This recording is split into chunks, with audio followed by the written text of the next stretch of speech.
আসসালামু আলাইকুম রহমতুল্লাহি বারাকাতুহু। সম্মানিত ভিউয়ার্স, দেশ ও দেশের বাহির থেকে যারা আমাদের কোরআন শিক্ষা কোর্সটি দেখছেন করছেন, সকলকে জানাই আন্তরিক মোবারকবাদ। গত ক্লাসে আমরা পড়েছিলাম এই বিসমিল্লাহ থেকে মামনুন পর্যন্ত। ইনশাআল্লাহুল আজিজ আজকে আমরা শিখব মান হুয়া থেকে জারিয়া পর্যন্ত। তো শেখার সময় সকলেই পড়ার দিকে মনোনিবেশ করবেন এবং যে পড়াটি আপনি পড়ছেন বা আমি পড়ছি আপনি শুনছেন, সে পড়াটিকে পুরোপুরিভাবে আয়ত্ত করার জন্য আপনাকে এই পড়ার ক্লাসের পরেই, ভিডিওটি দেখার পরেই আপনাকে প্র্যাকটিস করতে হবে এবং ভিডিওর সাথে সাথেও আপনাকে প্র্যাকটিস করতে হবে। তাহলেই আপনি বুঝবেন এবং পারবেন। আর কথা না বাড়িয়ে আমরা আমাদের মূল ক্লাসে চলে যাই। বিসমিল্লাহির রহমানির রহিম।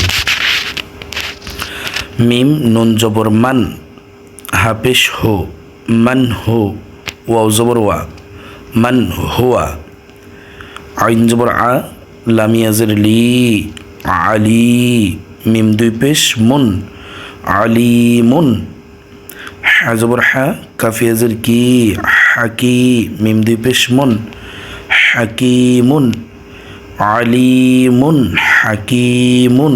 কিন্তু দেখেন এই যে এই চিহ্নটার নাম হলো আয়াত। এটার নাম কি? আয়াত। গোল চিহ্নটার নাম আয়াত। এই আয়াতে আসলেই কি করতে হবে? ওয়াকফ করতে হবে। ওয়াকফ মানে হলো থামা। ওয়াকফ মানে কি? থামা। আয়াতে আসলেই কি করতে হবে? ওয়াকফ করতে হবে। ওয়াকফ মানে থামা। তাহলে কি হবে? আলিমুন হাকিমুনের জায়গায় হবে আলিমুন হাকিম। এই যে মিমে ওয়াকফ, মিমে এসে আমি থেমে পড়লাম, হাকিম। দেখছেন এই চিহ্নটা হলো, দেখবেন যে কোনো বাস বা ট্রেন, তাদের বাসের যেমন কাউন্টার আছে, ট্রেনের যেমন স্টেশন আছে, মানে স্টেশন এই স্টেশন নির্ধারিত করা থাকে যে থামবে। আবার কাউন্টার আছে বাসের, যে এই কাউন্টার ওই কাউন্টারে থামবে। ঠিক তেমনিভাবে এই যে আমরা পড়তেছি, এই পড়ারও একটা কাউন্টার আছে। এই কাউন্টারের নামই হলো আয়াত। এই আয়াত থাকলেই কি করতে হবে? পড়াটাকে থামিয়ে দিতে হবে। আবার অনেক আয়াত আছে যে আয়াতে আপনি থামবেন না, সেটি আমি আস্তে আস্তে ইনশাল্লাহ আপনাদেরকে দেখাবো। যেমন দেখেন, একটা ট্রেন যেমন সব স্টেশনে থামে না, কোরআন শরীফের মধ্যে ঠিক তেমন অনেকটি আয়াত আছে যে আয়াতে আপনি থামবেন না, মিলিয়ে পড়বেন। অতএব সকলেই চেষ্টা করেন। আইন জবর আ, লাম ইয়াজের লি, আলি, মিম দুই পেশ মুন, আলিমুন, হা জবর হা, কাফ ইয়াজের কি, হাকি, মিম দুই পেশ মুন, হাকিমুন। তাহলে কি হবে? আলিমুন হাকিম। তারপরে দেখেন লাম জবর লা, ত ইয়াজের তুই, লা তুই, লা তুই। আমরা অনেকে তা বলি, তা, ত ইয়াজের তি, লাতি, এরকম হবে না। মনে রাখবেন তয়ের উচ্চারণ সবসময় ত তুই টু, ত তুই টু, ত তুই টু। জিহ্বার আগা দাঁতের গোড়ার সাথে লাগে, ত তুই টু, ত তুই টু। তাহলে কি হবে? লাম জবর লা, ত ইয়াজের তুই, লা তুই, ফা দুই পেশ ফুন, লা তুই ফুন, খ জবর খ, বা ইয়াজের বি, খবি, র দুই পেশ রুন, খবিরুন, লাতিফুন খবিরুন। হামজা নুন জবর আং, এই যে দেখেন লাতিফুন খবিরুন পড়ছে। তাহলে কি হবে? আয়াতের শেষে লাতিফুন খবির। তারপরে হামজা নুন জবর আন, ফা পেশ ফো, আং ফো, সিন পেশ সো, আং ফুসো, কাফ মিম পেশ কুম, আং ফুসো কুম।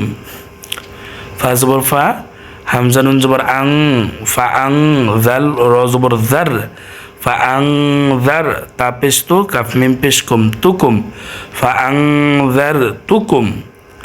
খয়া জবর খয়, র আলিফ দুই জবর রন, খৈরন। কাফ জবর কা, ফায়া জের ফি, কাফি, র আলিফ দুই জবর রন, কাফিরন, খৈরন, কাফিরন। কিন্তু আয়াতের কারণে হবে একটা জবর বাদ হবে, মনে রাখবেন মাদের হরফ যেমন আলিফ আসছে এই জবরের পরে, দুই জবরের পরে, যার কারণে একটা জবর বাদ হবে আর একটা জবরে টান হবে। তাহলে কি হবে? খৈরন কাসীর, রনের জায়গায় হবো র। তারপরে দেখেন নুন আলিফ জবর না, র আলিফ দুই জবর রন, না রন, তা জবর তা, না রং তা, লাম জ জবর লাজ, না রং তালাজ, জ খারা জবর জ, না রং তালাজ জ। কফ জবর কৌ, লাম আলিফ দুই জবর লান, কৌ লান, সিন জবর সাদ, আলিয়াজের দি, সাদি, কৌ লান সাদি। দাল আলিফ দুই জবর দান, কৌলাং সাদিদা। আইন ইয়া জবর আই, নুন দুই পেশ নুন, আই নুন, জিম আলিফ জবর জা, র জের রি, জারি, ইয়া জবর ইয়া, জারিয়া, আই নুং জারিয়া, তা দুই পেশ তুন, আই নুং জারিয়া। এখানে রিয়া তুনের জায়গায় হবে কি রিয়া। সবসময় মনে রাখবেন আয়াতের শেষে, এই যে এই আয়াতের শেষে যদি গোলতা থাকে, কি আয়াতের শেষে যদি গোলতা থাকে, যেমন এই যে আয়াত এর শেষে কিতা, এরকম গোলতা, ঠিক আছে, এই যে এরকম গোলতা যদি থাকে তাহলে আয়াতের শেষে কি উচ্চারণ হবে?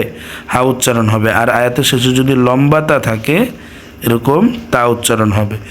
এক কথায় গোলতা থাকলে হা উচ্চারণ হবে আয়াতের শেষে, আর লম্বাতা থাকলে তা উচ্চারণ হবে। তাহলে কি হবে? আইনুং জারিয়া, ইয়া, দেখছেন থামার কারণে ইয়া হা উচ্চারণ হয়েছে। আশা করি সকলেই বুঝতে পেরেছেন আমাদের ক্লাসটি। আজকে এই পর্যন্তই। আপনারা বাসায় দয়া করে প্র্যাকটিস করবেন। দেখা হবে আগামী ভিডিওতে। দেখা না হলেও শোনা হবে আগামী ভিডিওতে, এবং আগামী ভিডিও আসার আগ পর্যন্ত সকলে ভালো থাকবেন, সুস্থ থাকবেন। সকলের সুস্বাস্থ্য কামনা করে এখানে বিদায় নিচ্ছে। মা আলাইনা ইল্লাল বালাগ। আসসালামু আলাইকুম ওয়া রাহমাতুল্লাহি ওয়া বারাকাতুহু।